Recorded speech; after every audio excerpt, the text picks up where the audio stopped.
ओम नमो वासुदेवाय। ओम नमो भगवते वासुदेवाय।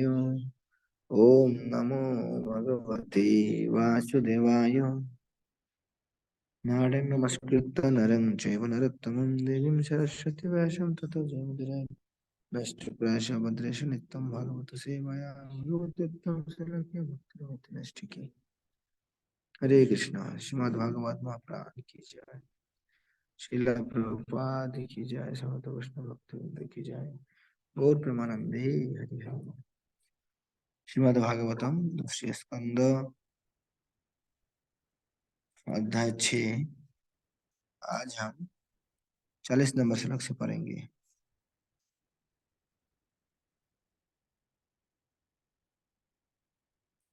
विशुद्धम केवलम ज्ञानम प्रत्यक् सम्यक् अवस्थितम सत्यम पूर्णम अनादि अन्नम सत्यम पूर्णम अनादि अंतम निर्गुणम नित्यम अद्वयम् ऋषे विदन्ति मुनयो शान्त्वात्मो इन्द्रियाशया यदा तत एव असत् तर्कै तिरधियाते विप्लुतम्।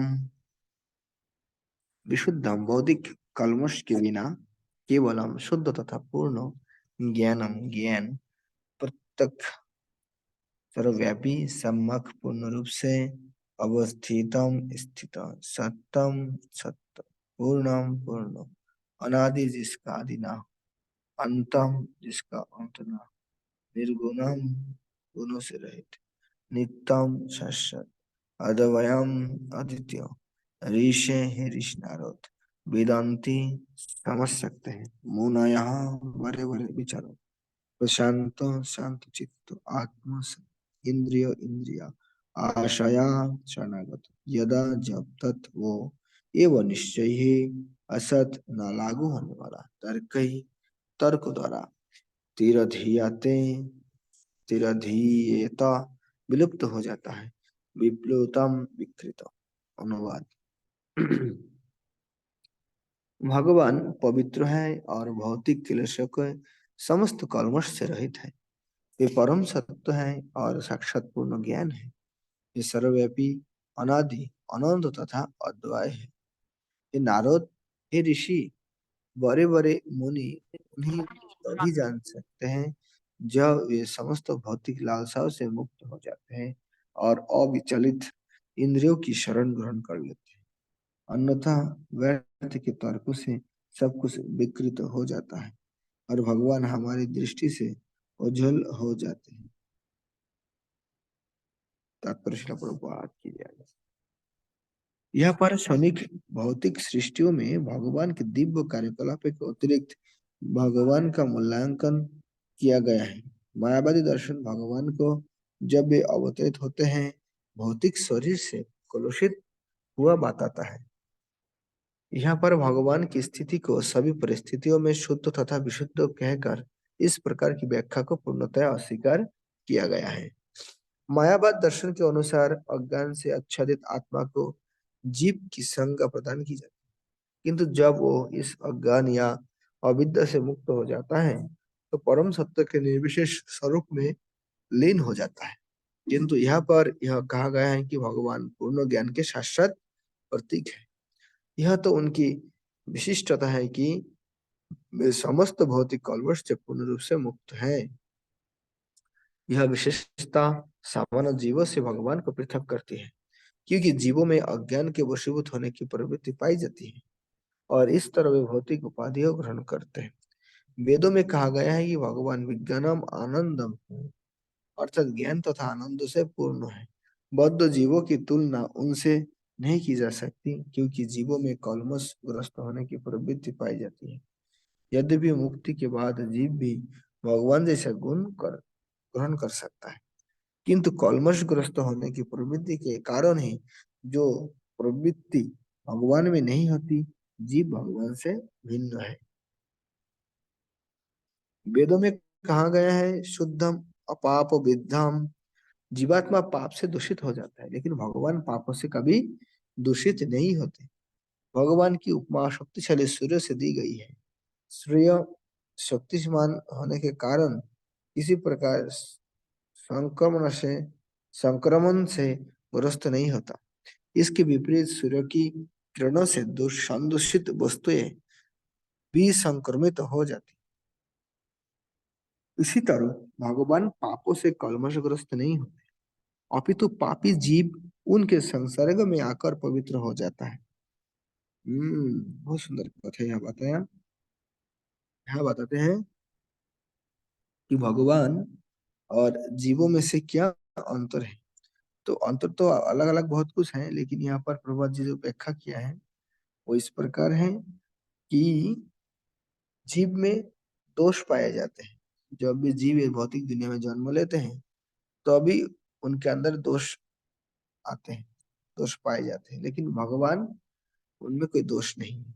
इसको उदाहरण देने के लिए प्रभुपाद जी ने हम बताते हैं सूरज। मतलब सूरज ये कभी भी दूषित नहीं होते, लेकिन इनकी जो रोशनी है, किरण है, उसके कारण जहाँ दोष रहते हैं वो भी पवित्र हो जाते हैं। तो भगवान भी ऐसा है कि भगवान में कोई दोष नहीं है, बल्कि भगवान विशुद्ध अपाप विद्धम, सभी पाप से मुक्त पूर्ण रूप से विशुद्ध है। तो इसलिए भगवान के सानिध्य में जो भी व्यक्ति आते हैं वो भी पाप से स्वर्ण दूषण से मुक्त हो जाते हैं।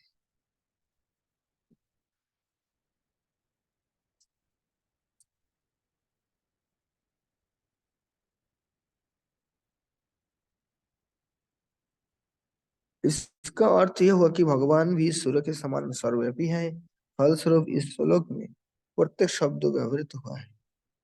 भगवान की शक्ति के विस्तार में किसी वस्तु को बहिष्कृत नहीं किया जा सकता। भगवान सबके भीतर है और व्यक्तिगत जीव के कार्यकलापों से प्रभावित हुए बिना वे सबको आच्छादित करने वाले हैं। अतः वे असीम है और जीव अति सूक्ष्म है।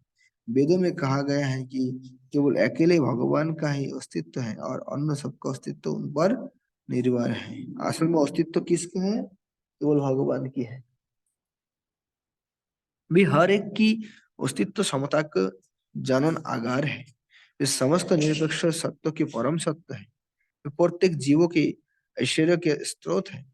अतः ऐश्वर्य में कोई उनकी समता नहीं कर सकता। समस्त ऐश्वर्य, धन, यश, बल, सौंदर्य, ज्ञान तथा त्याग से पूर्ण होने के कारण निश्चित ही वे परम पुरुष है।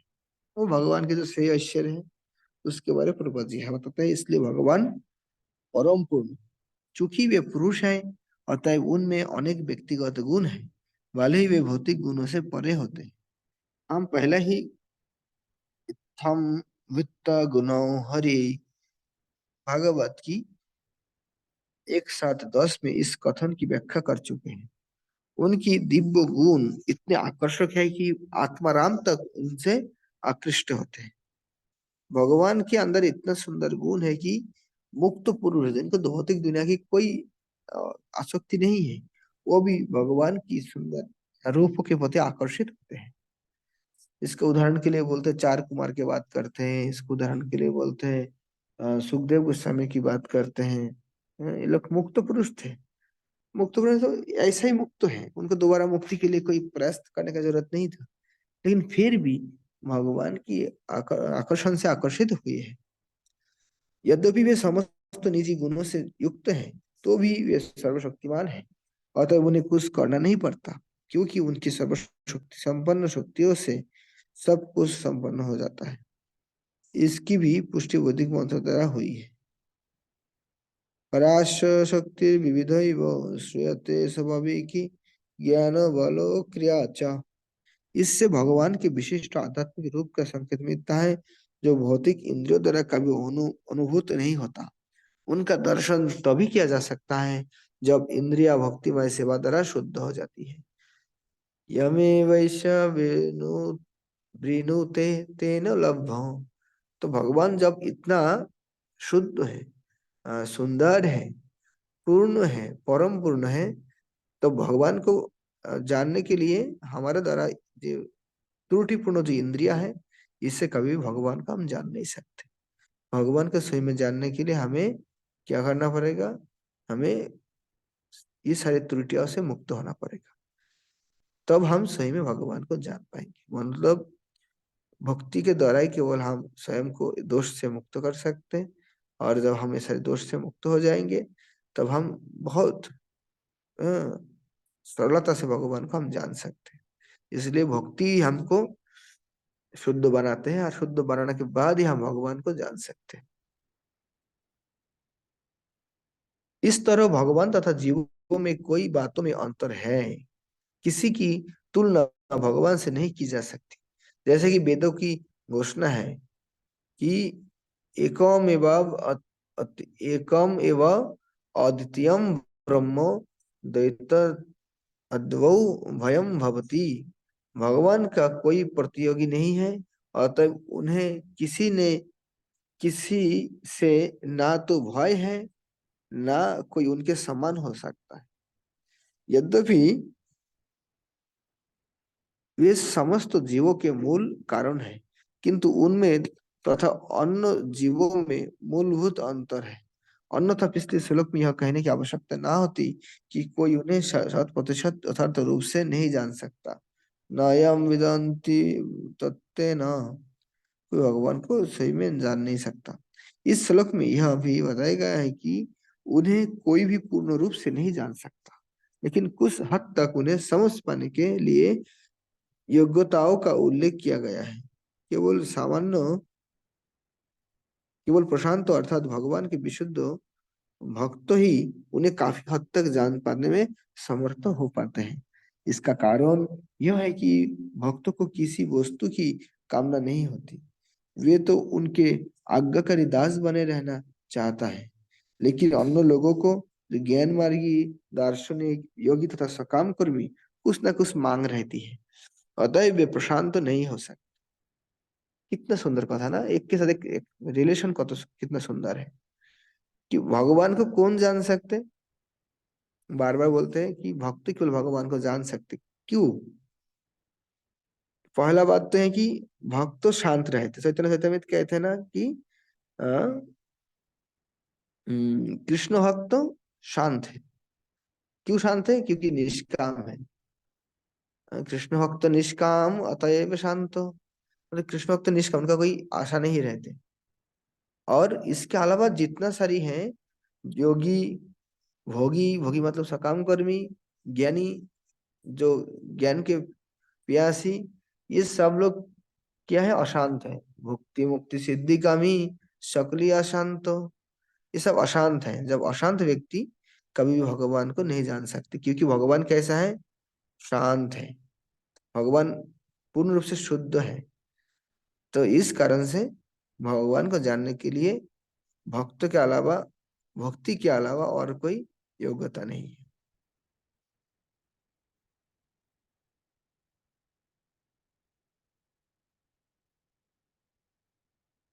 सकाम कर्मी अपने कर्मों का पुरस्कार चाहते हैं, योगी जीवन की कोई सिद्धि चाहते हैं, और ज्ञान मार्गी दार्शनिक भगवान के अस्तित्व में लीन होना चाहते हैं। तो तीनों चीज बता दिया, ज्ञानी, योगी और सकाम कर्मी, भुक्ति मुक्ति और सिद्धि ज्ञान, तीनों बता दिया।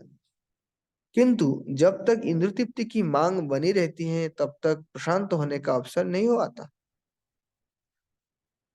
इसके विपरीत अनावश्यक शुष्क तर्कों से सारा मामला बिगड़ जाता है, और इस तरह भगवान हमारी समझ से और भी दूर होते जाते हैं। किंतु शुष्क चिंतक तपस्या के सिद्धांत का पालन करते रहने से भगवान के निर्विशेष स्वरूप को उस हद तक जान सकते हैं।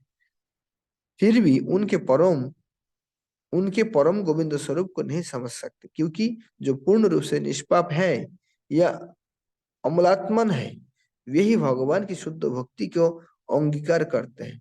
इसकी पुष्टि भगवत गीता में हुई है।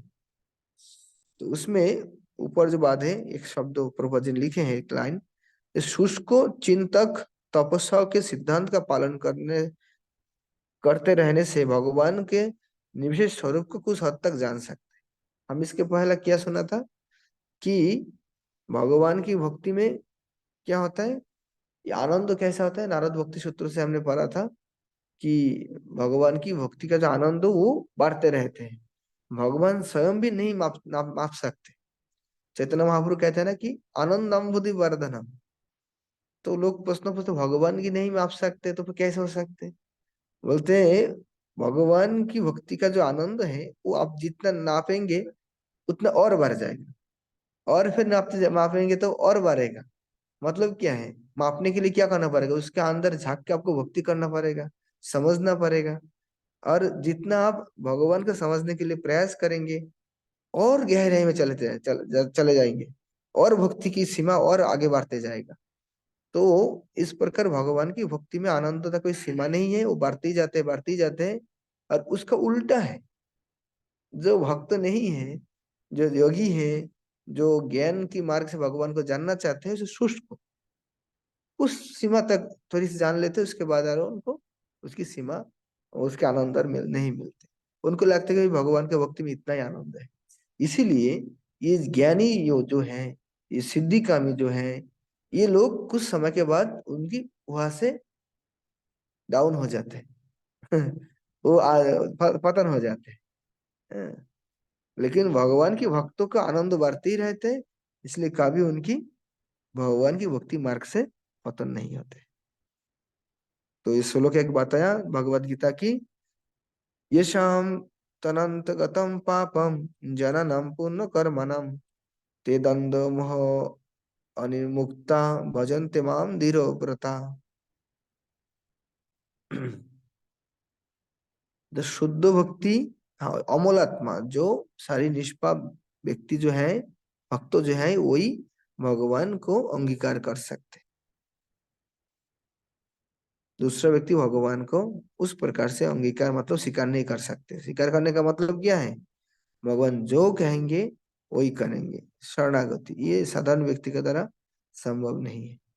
ठीक है, तो यहाँ कथा विश्राम रखता हूँ। किसी को कोई प्रश्न है तो पूछ सकते। कल हम 42 नंबर श्लोक से पढ़ेंगे।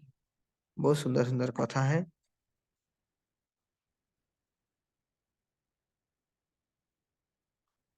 आज माला संख्या लिखते जाइएगा, कौन कितना माला किए हैं।